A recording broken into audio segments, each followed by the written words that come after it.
Het kort houden, maar wel even duidelijk maken wat we allemaal hebben gedaan de laatste tijd. We beginnen altijd even met de passagierscijfers. En de blauwe lijn is eigenlijk de belangrijkste. Dat is de lijn van 2022.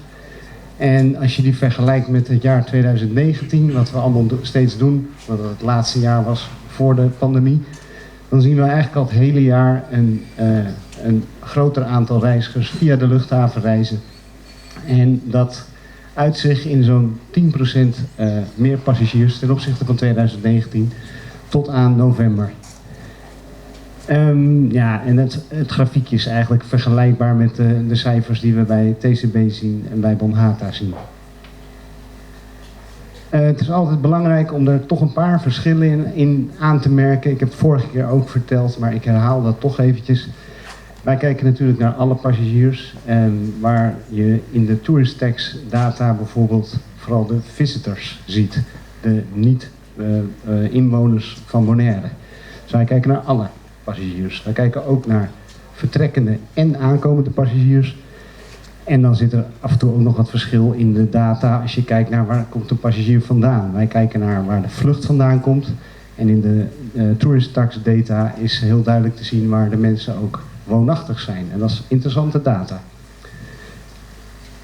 Als we dan nog even kijken naar niet het aantal passagiers, maar het aantal stoelen wat er in de markt staat. Dus de capaciteit die we vanaf de luchthaven aanbieden met onze airlines. Dan zien we eigenlijk diezelfde groei na de pandemie. We zitten duidelijk boven het niveau van 2019. Maar daarbinnen is ook een duidelijke verschuiving zichtbaar.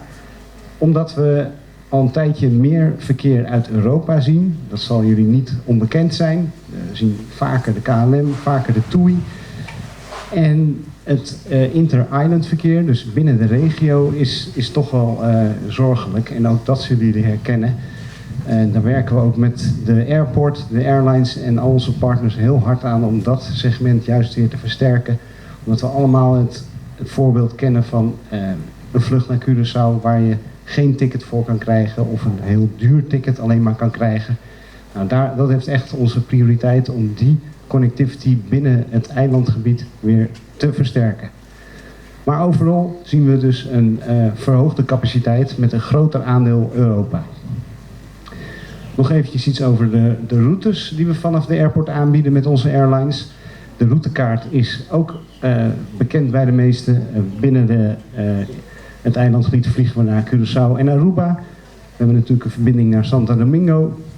En we vliegen naar verschillende bestemmingen in de Verenigde Staten en Amsterdam in Europa.